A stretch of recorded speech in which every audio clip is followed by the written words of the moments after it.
Welcome back to Press Pass. Let me invite and introduce my panel. I have Charles Kirich. He is the chair of the Media Council and also the managing editor at The Star. Thank you, sir, for sitting and staying on. And then we have Irene Wanyoike. She is a vice chair at the NCIC and also a commissioner. And next to her, I have Ekuru Okot, Dr. Ekuru Okot. He is a leader of Third Way Alliance as well as a presidential aspirant under the same. And Philip Etale, the ODM's communications director. Lady and gentlemen, thank you for waiting. My apologies for keeping you. This is not good practice for broadcast journalism, and I apologize from the onset. Our mistake there.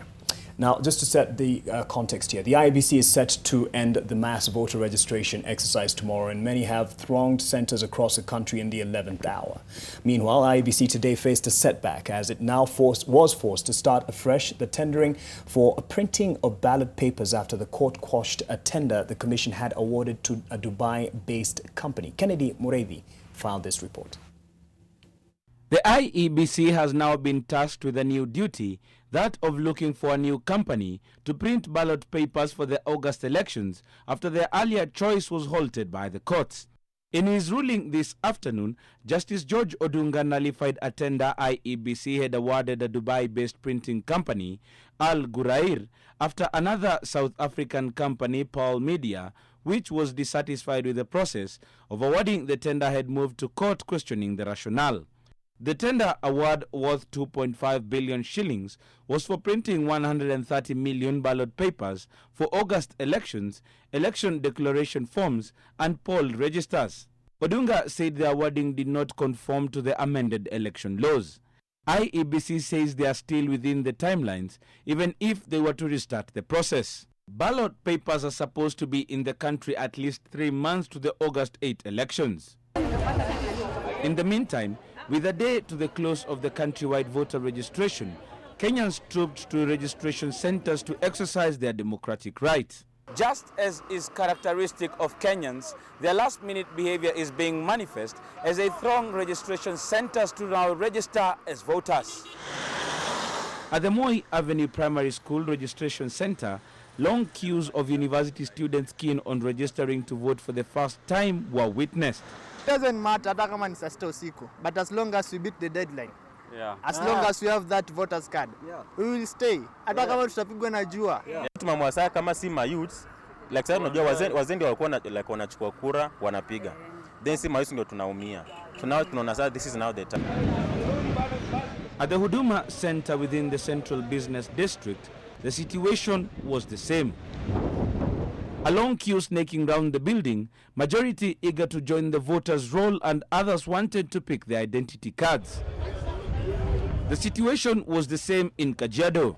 Residents started flocking registration centers as early as 6 a.m., expecting to beat the IEBC set deadline. IEBC says it will not extend the registration. We need to clean up our register, we need to verify our register, we need to have the register audited, and it's good if we can just finish the times that we have. That's on the 14th. Most Kenyans now have up to Tuesday midnight to join the voters' roll. And Tuesday being Valentine's Day, they'll have to decide whether to spend quality time with their loved ones or queue to be registered. Kennedy Mureithi, NTV. It's been a month of voter registration, the last phase of this exercise before the August 8th election.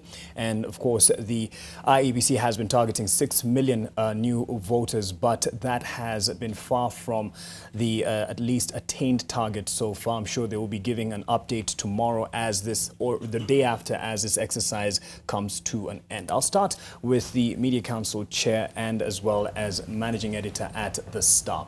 I'm sure over this time, this period of voter registration, mobilization, there have been perhaps some complaints coming your way. As you've monitored across the board, of course you work at The Star, but from across the board, how has media performed in this particular coverage of the voter registration exercise? Well, this is not a unique exercise. It happens all the time. But it's had quite the push. Yes. This time, I think, in fact, the voter education was not as rigorous as it has been in the past. But many times people say that the way we analyze the statistics that come out from IEBC raises questions. And we always say that research is good. It is good to have data.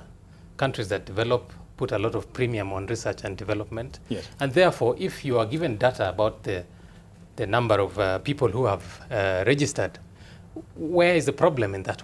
Let's just consume it as it comes, and you can use it to make decisions as you please.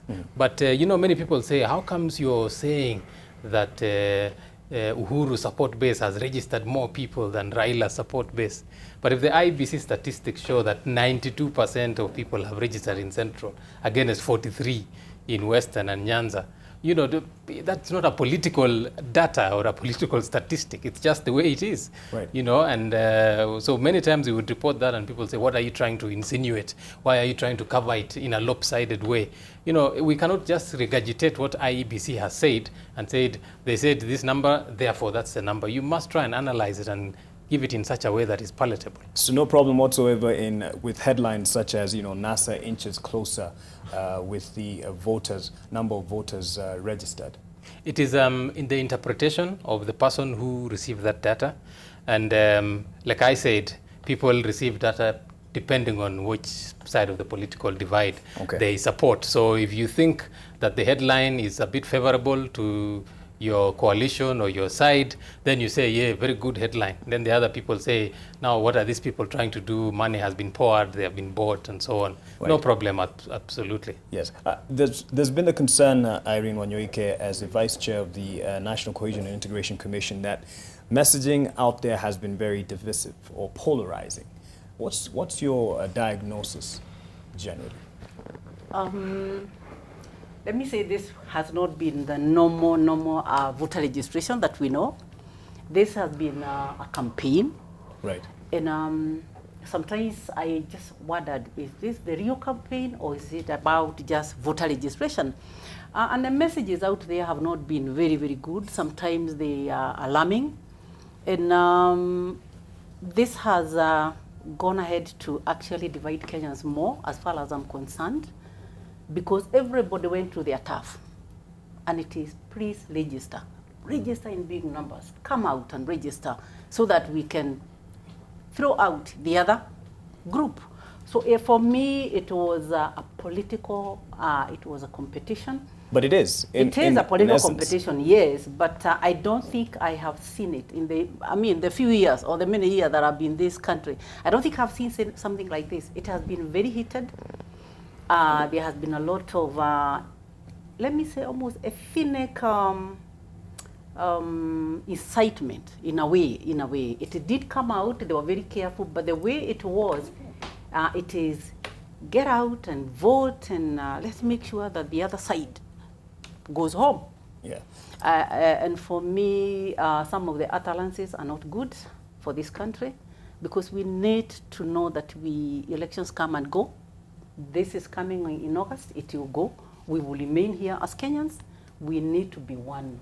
Yeah, we'll get into the specifics, especially when it comes to the ethnic charging out there, and especially some of the vernacular stations. Dr. Ekuru Okot, you've had a concern, especially when you see this happening. It's normally a duel between the government and opposition. As a person of Third Way Alliance and a political player from a different outfit, has it been fair, the coverage? You know what, for me, let me take a different perspective. Mark, the emphasis or the overemphasis on voter registration by the political class is really about power and political contestation, instead of focusing on the real national issues that affect this country. For example, we've never really had the political class in this country focus their attention on the current calamity that affects Kenya, which is the doctor strike and the deaths that come with it, the question of drought and famine, the question of striking by the college lecturers. So instead, what they have all done really is to try and focus, divert attention to a responsibility that's the preserve and the duty of the electoral management body we call IEBC. So I think the priorities are very wrong. they're getting the priorities right. And therefore, because of that, we are seeing the repeat of the same problems that this country goes through year in, year out, which is mobilization around tribal enclaves and regions, which is why everybody is going to their region and purporting to own a vote from that region. I mean, it's almost really mediocre and stupid, excuse my language, to say that people go there and mobilize as if they actually own that's their vote. Right. And secondly, you can actually see the interference with the IEBC mandate. And I wish IEBC could speak more eloquently and loudly about the fact that political class in Kenya today are actually interfering with their political mandate. And this brings me to the next question, which is really what we are seeing in Kenya is a failure of leadership in this country over the many years. The lack of prioritizing. We are talking about a failure of the current leadership, but we are also talking about a failure of the opposition leadership in Kenya. They are doing the same things the same way they each one do. So the contestation we are seeing is about power, is about getting into power. But when you analyze the last couple of years that all these people have been in power, it's actually, they are the same people. All they are doing is just rotating, changing outfits from, I don't know, this outfit to this outfit. So for us, as Third Way Alliance, we feel that I think Kenya is very much ripe for an alternative leadership. Okay. Because all we are seeing is the same monkeys, different forests. They are just shifting base. Right. Whether today they are landing in Abadeas or Mount Kenya or Ngong Forest, same monkeys. I think Kenya is ready for a total new leadership that will focus on issues that affect this country. And let me just say this. Today, nobody is talking about the plight of minorities in this country. There is actually a crisis, for example, around just land ownership, even in this Nairobi. If you ask today the Indian community in this country, those people who used to own land around Parklands, Westland area, their land is being grabbed from them. Nobody's giving them the chance. For me, I think that's the issue that brings disunity. So you want to tell me that the Indian population in this country will actually have the motivation to go and take a voter's card because they are seeing the same people who are saying, we want to lead you, are not addressing the pertinent issues that concern them. Right. Nubian community is complaining. Some of the small tribes in this country are talking about being vetted just to take an ID. Yesterday we were in Narok. Third Way Alliance was visiting Narok yesterday. And we went to the Huduma Center there and we were told 500 IDs are uncollected. You know? So these are some of the, for me, the fundamental issues that we should be discussing as a leadership. And let IEBC do its work, do its registration. You will remember, you've hosted me in your show a couple of times. And 2014, we started this debate about focusing on systems and processes and making sure that IEBC is fully funded so that they can continue to register voters continuously, right, as Chapter 6, Chapter 7 of the Kenya Constitution requires. But we don't do that, as IEBC has always operated on austerity measures, and therefore we wait up to almost the last minute, then we start rushing. And of course there's a problem with us Kenyans. Why do you always wait to the last minute? You know, there's something psychic about us. Well, some are actually waiting for it because it's Valentine's Day and they don't want to have to take up the responsibility. That's besides the point. Maybe a teller can tell us how he'll be spending his Valentine's. Well, there's an article that echoes your concerns, and this is by Nanjira Sambuli, and it was in our blogs and opinion segment of our website, that is nation.co.ke. And she says, at least how it's titled, "The voter registration frenzy is a distraction from larger issues." And this has been aided in her article, as it says, by media, just projecting this frenzy around the voter registration while we have larger issues to address. Italia, I'll let you weigh in on this, and especially a response from what Dr. Ekuro Kota said, same monkeys, different forest. Especially code and NASA now. Thank you, Mark. I don't know why Dr. is really attacking code and NASA on this, but I would like to take a different view from what Dr. has said in terms of voter registration mobilization drives that have been going on across the country, yes, and being spearheaded by the political class. I think it's not the fault of politicians to do this. This was occasioned by the IEBC itself, which failed to carry out proper civic education to sensitize the public on the need to list as voters. Having said that, I believe it's the IEBC that advised politicians to go out there and mobilize people. And I think it was all over in news. It was a statement by the CEO of the commission, Mr. Ezra Chiroba, who was appealing to politicians to mobilize their people in their regions, in their strongholds, to turn out and register in large numbers to vote. Right. And I think, as Daktari says, that politicians have hijacked the responsibility, or rather the role of the IEBC. I think it's wrong. It's a wrong perception from Daktari here, because it's the IEBC that advise politicians to do so. Again, on the issue of minorities being deprived of the right to get identity cards, that's something that has been going on for years, since time immemorial.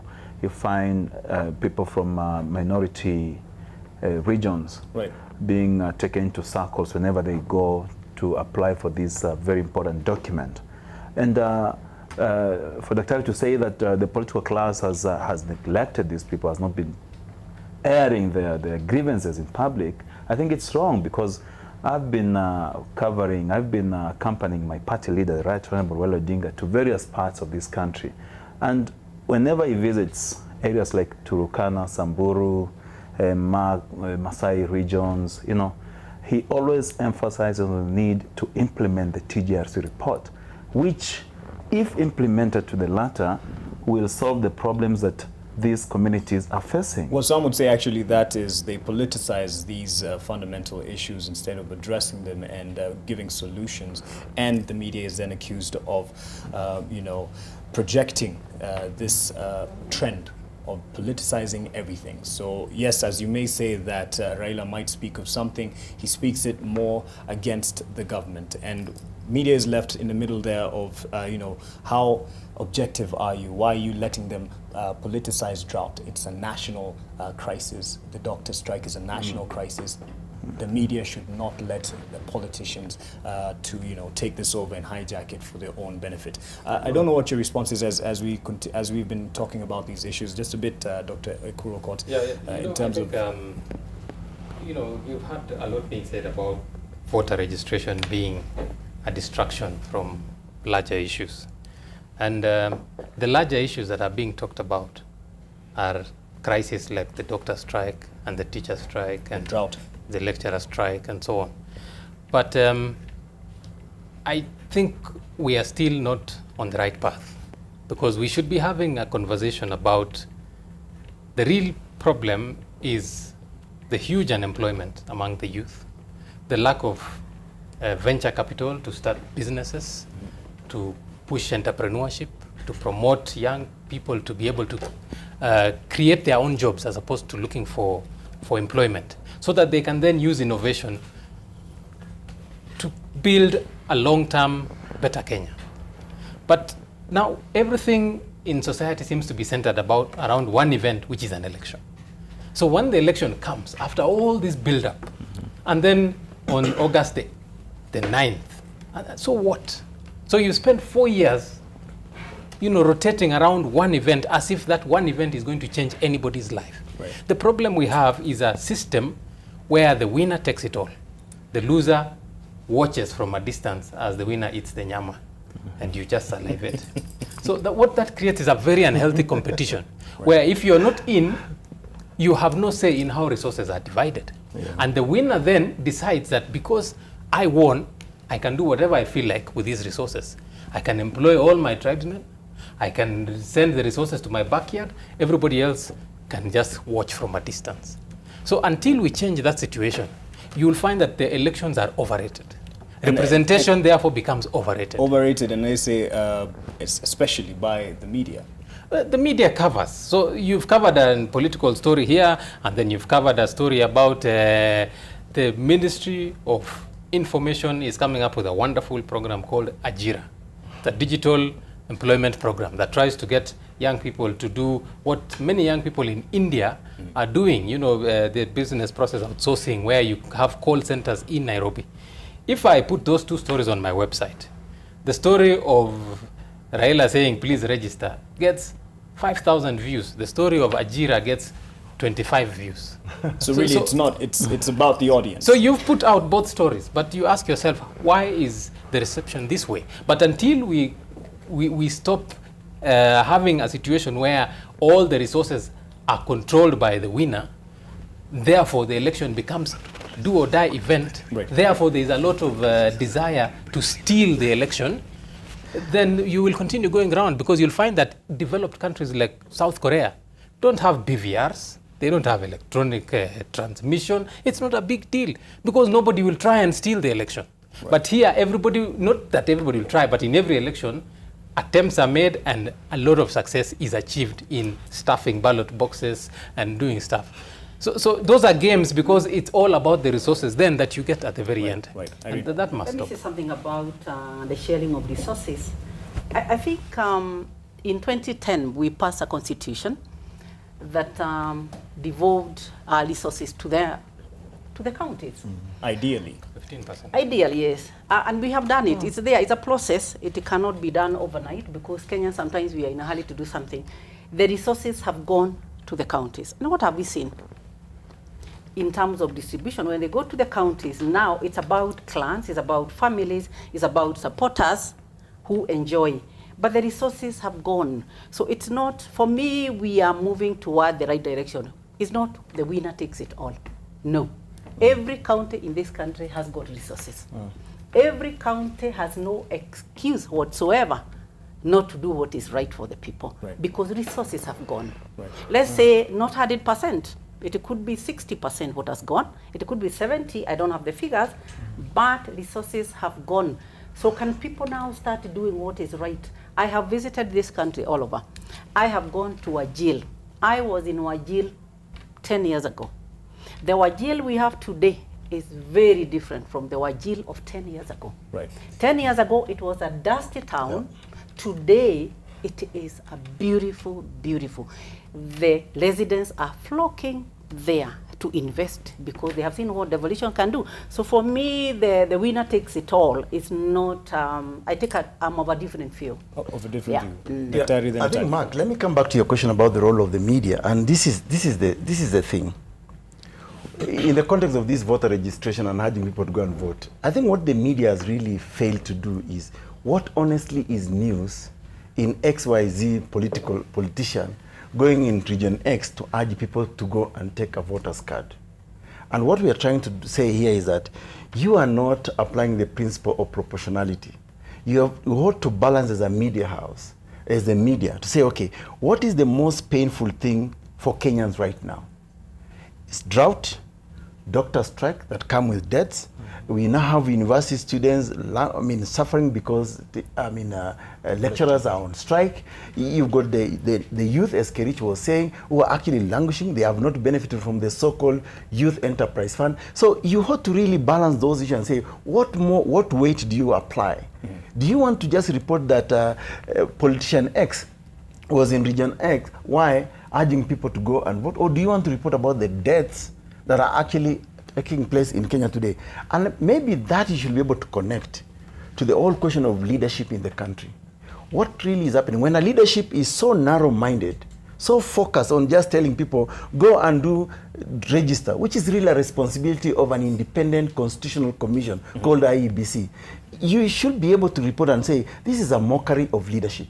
And which is why we at Third Way Alliance, people now are calling us Ngamia One. Yes, and we are Ngamia One.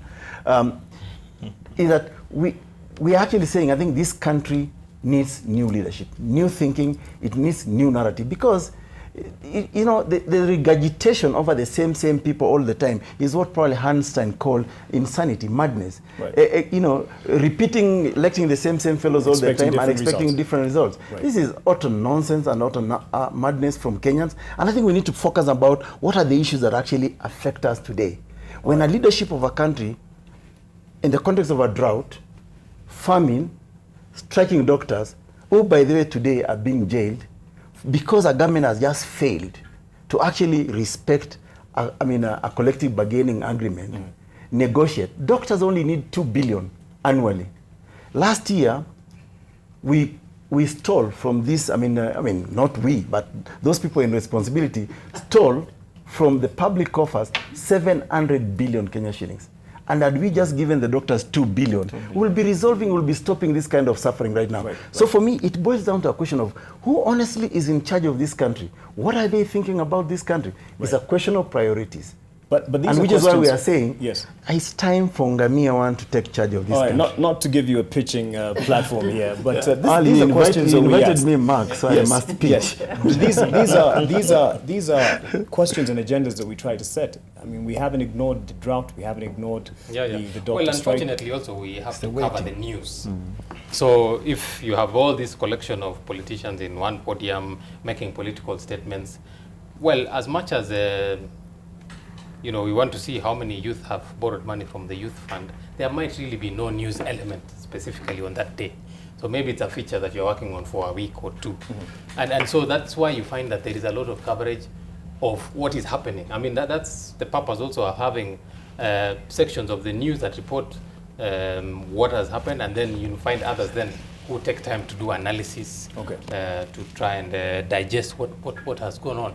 But it is therefore not possible to ignore what is happening. I mean, if people are all in Kisii today to receive somebody defecting, then, you know, later they're in Kwale, we will cover it because it's our responsibility. Right. Etale, in terms of the coverage of the political parties and what have you, there has been the constant narrative, at least from the opposition, that this is a process that is going to be rigged, at least the election process, or the IEBC is planning to do this.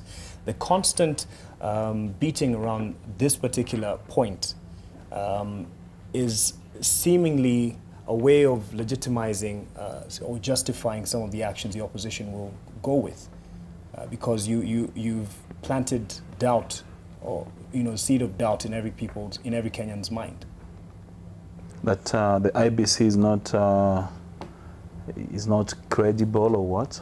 Exactly. No, what we are trying to do is just to point out the ills that the IEBC is trying to commit in cahoots with the government, and I'll point out a few incidences that make us believe that the IEBC as is currently constituted. I know the commissioners, the new commissioners, mean well for this country, but the commissioners that you actually fought for. The new commissioners mean well for the country. They want a free and fair elections, but there are those officers, the directors within the secretariat, who have question marks.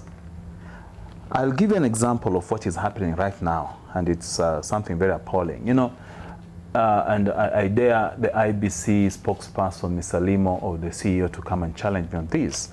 Right now, to speak, there's a member of parliament from Embakasi West who is currently supervising the registration of voters at Superloaf Primary School. Which Have you reported this to the IEBC? It is just now that is reaching us here. And it's, Where? Sorry, say again. Registration time. Where is this happening? Superloaf Primary School. And the media should rush there and try and capture this, because once they have heard that I've said it, they'll start taking off. So if the media goes there now, it will be good.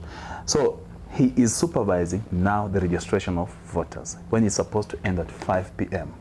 What is IEBC doing about this? Another issue is about what happened today at the PCA Beula Church in Runda, where NYS officers in possession of BVR kits. We know the only institution in the country that is supposed to operate BVR kits is the IEBC. What is the NYS doing with BVR kits?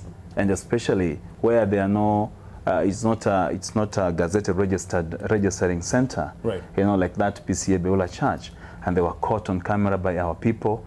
We exposed it, only for the IEBC, as usual, to come out to defend themselves with some silly statements saying they say that they were targeting the cohorts. The recruiting cohorts. It has never happened before. Cohorts have been recruited for many years without BVR kits. So why now? And why are they doing that especially when Kenyans are registering to vote. Let me stop you there. It's a question mark that, don't stop me. No, there no, are so many just, issues just that to interject the IEBC on this, and the when media has such to allegations come out. are brought out, like what he's just said, that is going on at this hour.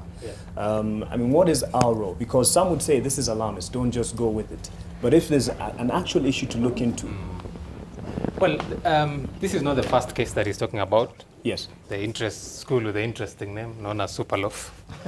But yesterday, they said that,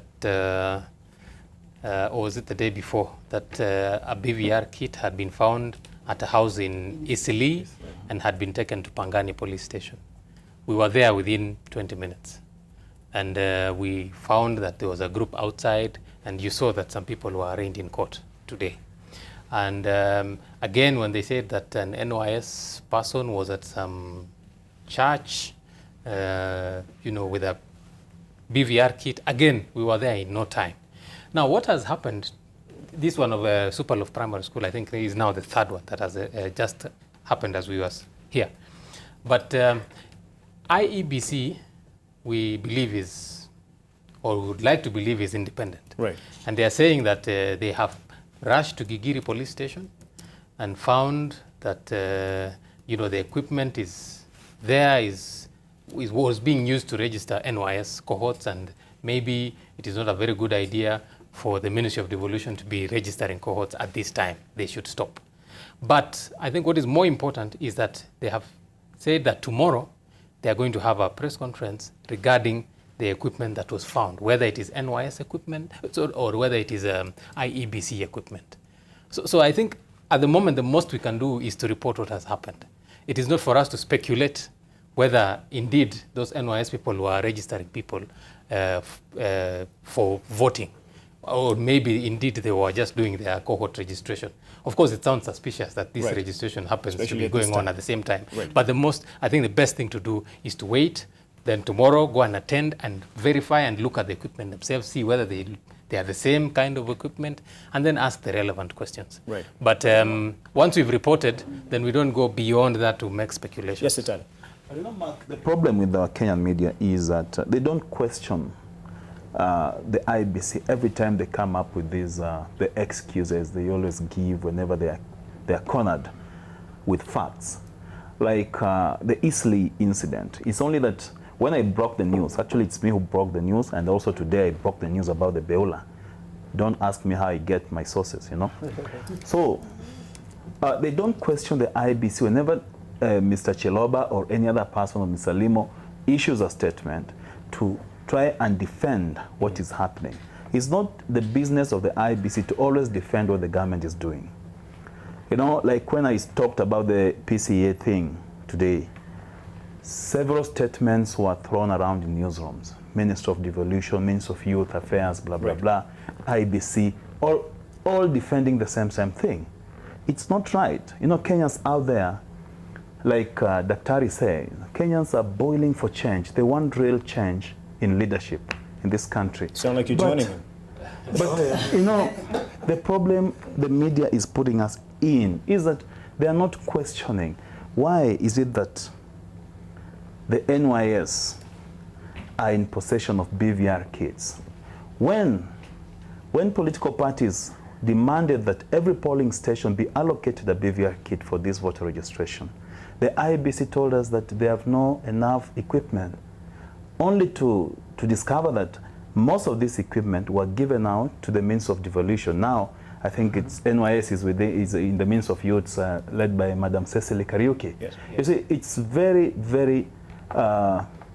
Actually, it's something that is disturbing. Is it to take over Mark's job? What do you think is going on? What are you trying to suggest that?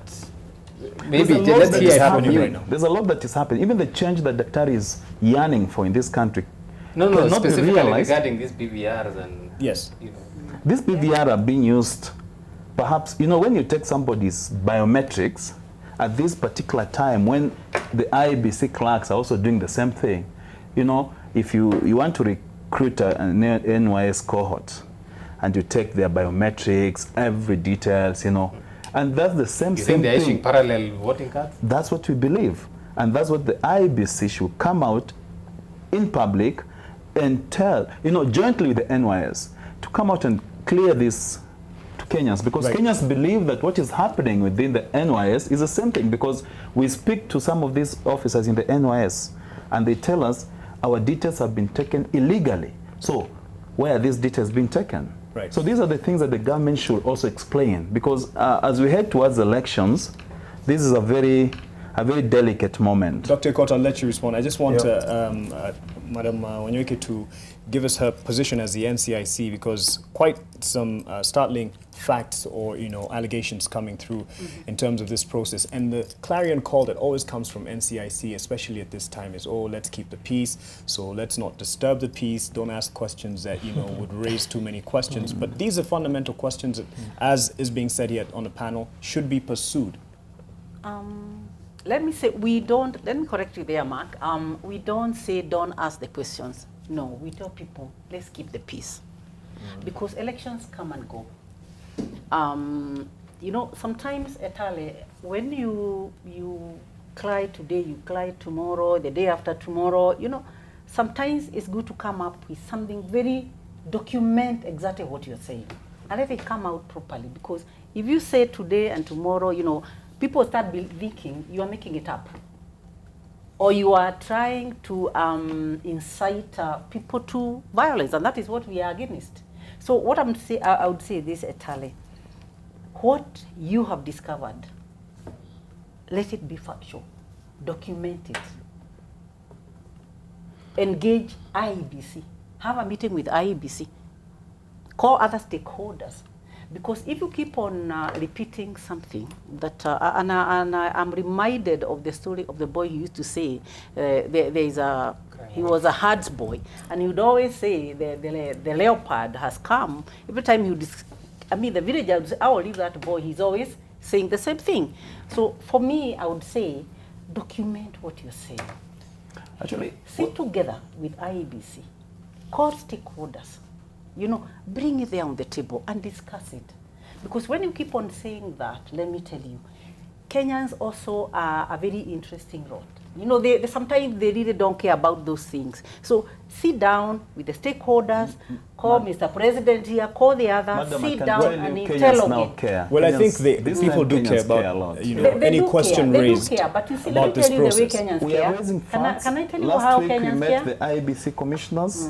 We gave them all the grievances, everything that we've been talking about. We put them. No, it was our principals. Our principals. Actually, they met the new commissioners. They gave them the document, actually outlining each and every complaint that you've been raising.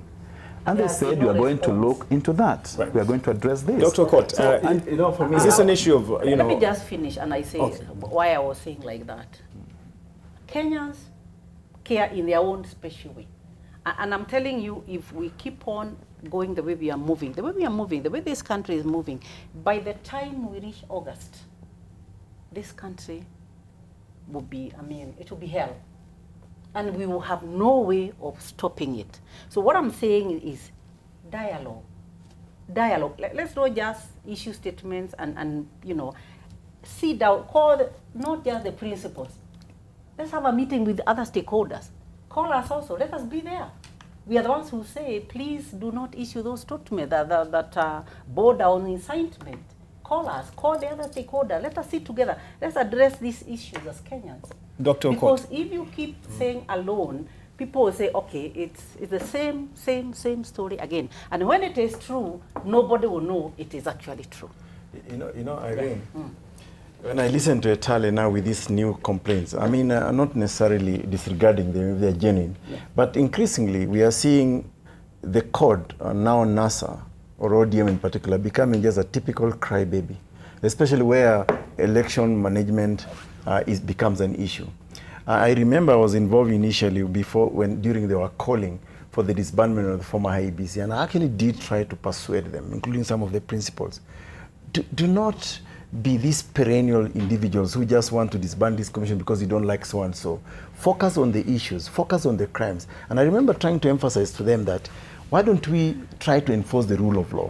If it's individuals within an institution who have actually committed any offenses, go after them. Yes. But I think ODM and CORD and these guys are just becoming perennial crybabies about it. And it's like they are looking for an IEBC that favors them so that they can win an election. Yes. And for me, I wish they could focus on how do we ensure that we punish errant individuals within the electoral management body itself. For example, the United Kingdom actually jailed Smith and Osman for offenses committed in Kenya.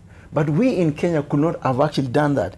In other words, we never get anybody jailed or punished for offenses they commit here in Kenya, whether government in waiting or the opposition pushing for it. In fact, all this leadership, both Jubilee and opposition, are actually driving this country just being a banana republic, which is why for us we say, I think it's time to think about a totally different narrative for this country.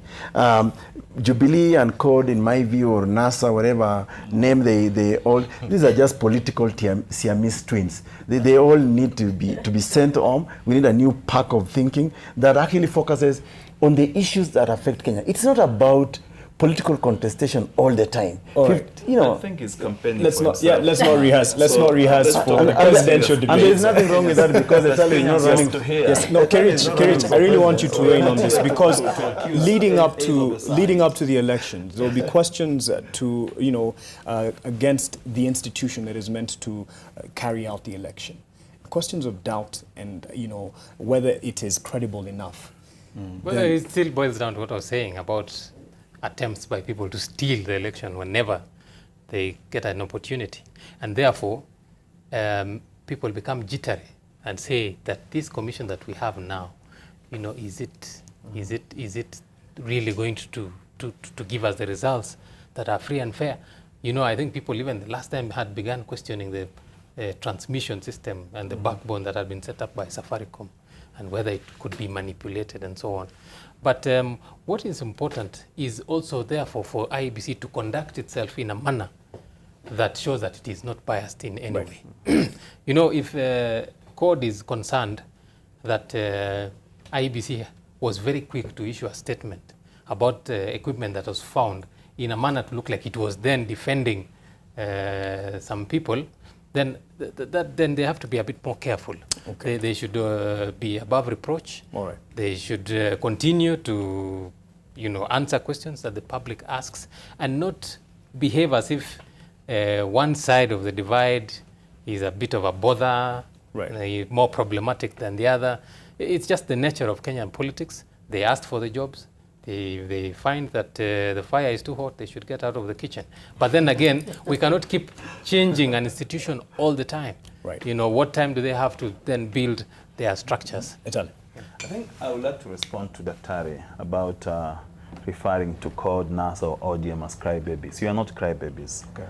And if you are, then you are sorry. But what you are doing is just to represent facts that Kenyans want to hear.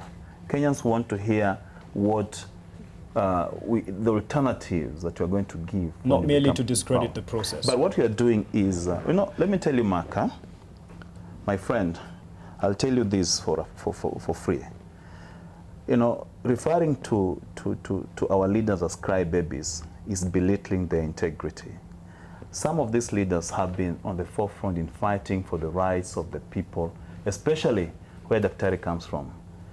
Some of these leaders have been on the forefront in fighting for the rights of the minority in this country. Okay. And trying to say that they're crybabies for raising issues that are happening, matters, secrets that are being done between government and the IEBC, that's wrong. Because the IEBC, or rather the government, does things deliberately so that we blame the IEBC. And the IEBC will also do the same so that you blame the government. So it makes us believe that these two are one and the same. Right. So when we say that there are BVR kits that are being used by NYS and the issue of Isli, that BVR kit, residents saw that BVR kit marked Mandera. In a flash of a minute, when the police arrived, it disappeared. Just like today at Beola, PCA Beola, there were 3 BVR kits. As these guys were struggling to get hold of these kits, they managed to grab 2. The other one disappeared. Nobody knows where it went. So the IEBC should just come out clear. Tell Kenyans, please, we want to have a credible election, but Jubilee is not allowing us to do this.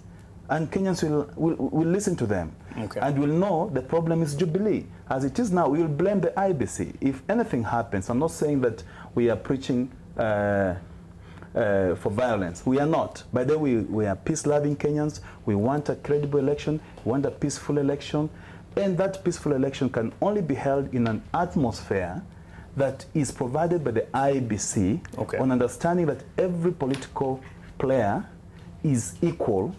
And if we do that at that level, then we'll have an election that will be credible, and whoever wins will win, whoever loses will lose. All right. Yes. And Irene is agreeing with you there. I'm given an opportunity for the last comments because we're way past our time here. And just as you clarify, the issue about Kameme FM being in trouble, at least being probed by NCIC, this is just as an example. This was in January, mid-January, over a campaign, a mobilization campaign to get people, an advert, yes, a voter registration campaign to get people to sign up. And it was quite, the divisive kind of message. It charged people ethnically. What has been done about this, and what will be done moving forward for other stations, especially vernacular? Okay, let me say this. Personally, I would love a level playing ground for everybody. Right. So that at the end of the day, we have peaceful elections. And I keep on telling Kenya that I pray for peaceful elections because I have no control over free and fair. I have no control of free and fair, but peaceful elections. Having said that, let me just mention about the Kameme, whatever. We receive information through the social media, like we receive through the email, we receive through WhatsApp, and this is how we received this information. Nobody came personally. It was in the social media, blah, blah, it was sent to us. An audio clip? The audio clip. Yes. And we are still verifying a lot of things. And even as we verify those things, our biggest problem is this mark. If we tell somebody, if we really go to the social media and follow this, where it came from, and ask people to come forward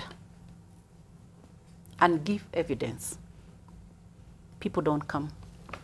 So there's when no we proof go that to this, the media, yes. Let me tell you, when we go to the media houses, and Nation is one of the media houses, and they have a clip, and we ask them, you were there in that meeting, and you took this clip is from Nation, or this clip is from Citizen, and we ask them, can you come and give evidence? They say no, they can't. So we have a lot of problems. Again, I just very, very briefly listened to that 90-second clip. The clip. And we are still trying, we are debating it, it's on the table, because again, we do not want to rush to court, and then we are told there's no evidence, and it's thrown out. Because whoever was there, and Kameme has come out and disowned that advert. They say, this is an advert like any other, and it came, somebody came and, said this, and we are not responsible for this. Okay. They have washed their hands. The clip is there, Kameme has washed their hands. So who is going to help us? You tell us you're the NCIC. You're meant to be. Who is going to help us? Again, let me say this. Our investigators are on this clip and very many other clips that are all over in vernacular. So many. Sometimes we don't even share with people because we receive so many. You find somebody goes to his hometown and switches to the local language, and the things, especially our leaders say when they're in their local places, is exactly what that clip is trying to say. But why haven't you prosecuted? If you've known. How do we prosecute somebody? You see, our mandate is ethnic hatred, ethnic incitement. But you just said what they say actually fits and what this. it says is this: this person is inciting this community against that community. But you can read that against the penal law in Kenya. Now, the penal law is, that is Madam Wanyoike, what other evidence do you need when you have a clip, an audio clip or a video clip showing someone trying to incite Kenyans and one group against the other? You know, that's the reason No, why... I don't want to say that clip is saying that. I'm sorry to say... That clip is actually calling on people to come out in large numbers. Yes. In large numbers and arm themselves. Arm themselves? Well, that's up for debate. You're asking for help. Who would help you? The Maybe media council. The media council. Because we have a We partnership. can help. Yeah, there is a lot of working in cross purposes between relevant organs.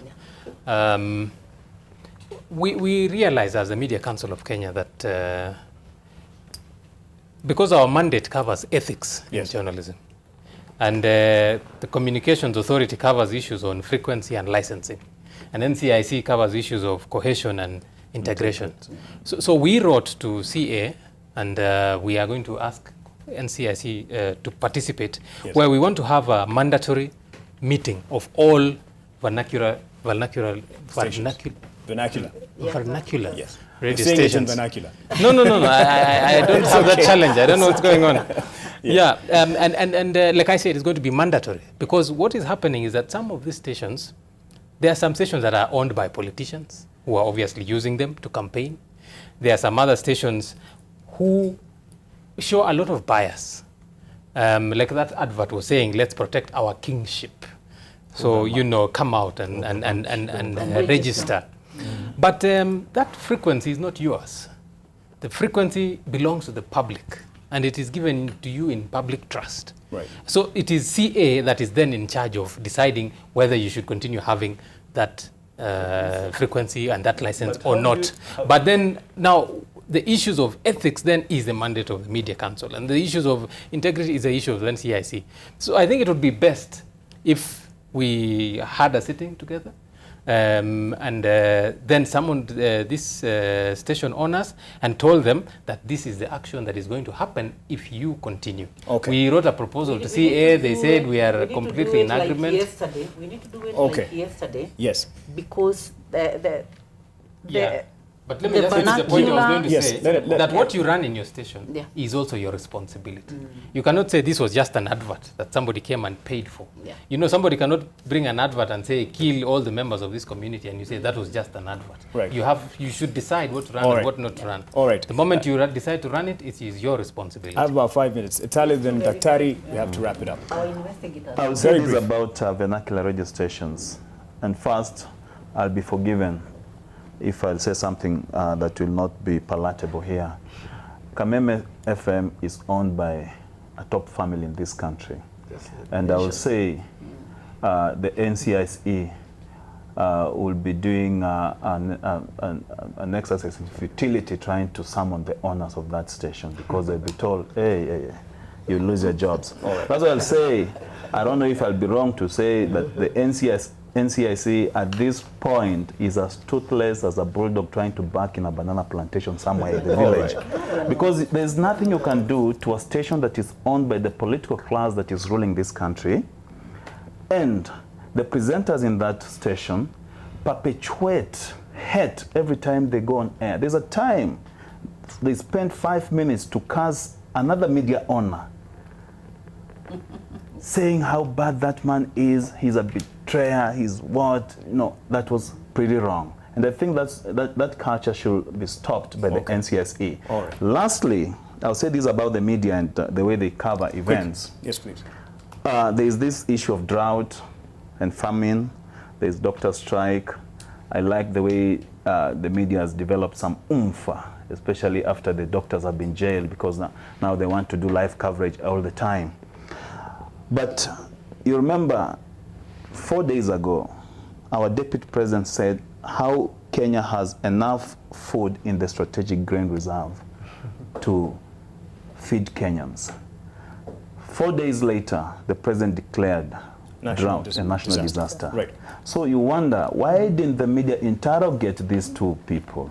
They're speaking at cross purposes, yet they're supposed to be giving us direction in this country as the presidency. Right. Thank you. Dr. Okot. I think for me, just as my parting shot is to say that I think what media could do better in this country is to try and help bring about the kind of desired change.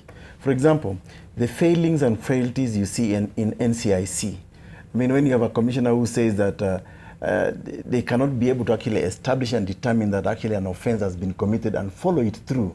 For me, it reads to the provisions of Chapter 6 of the Kenya Constitution, which talks about suitability and competence to perform a function. So I think what the media could do is to go incisively and analyze who are these commissioners, what are their competencies, how are they appointed in the first place? Because this is one of the failings of our institutions in Kenya today. The fact that we try to balance regions and tribe without necessarily looking at competence and merit of individuals. Number two, I mean, lastly, is to say that, 53 years later, the leadership in this country just needs to change, to be honest with you. That's why, for example, you will find individuals who still own the media are still in leadership, which is why you see things like tribalism are perpetrated, theft of public fund, aka corruption, disregard for. So there is a strong link between the media, the political class, and its ownership. The last point? The last point, of course, is that, the political history of Kenya, in my view, really needs to change, because I think what increasingly we have been treated into, Mark, is that we have a leadership that does not prioritize the issues that affect this country. And just maybe to try and echo Etale, is that right now we are dealing with serious problems. The doctor strike, people dying. It's not just about the doctor strike, it's people dying. The whole doctor strike has been reduced to just salaries. We're talking about, for example, training and capacity of our doctors to do research. And also the environment that they work in. So things like implementation of CBA, what we are seeing is that the media should be able to analyze the conduct of government and other players to the extent to which actually they are sabotaging healthcare in this country. And that our analysis is just focused on, for example, the soft landing areas, say Nairobi. Imagine the impact this healthcare issue is causing in other peripheral parts of this country. So I think for me, the media needs to go deeper, analyze, bring out this issue, and truly become the fourth estate that we know it to be. That one that can actually engineer social engineering, social change in this country. I think that's, for me, is where the media is failing. All right. Thank you very much. I'm sure we have a bit more points to give in, but we'll be giving those points into Valentine's Day, and I don't think that is right. To my director, Arnold, and also to my colleagues here, Dennis and Esther, and the rest who are in the gallery, thank you for your patience. Thank you for watching. Thank you for your time, for being on Press Pass.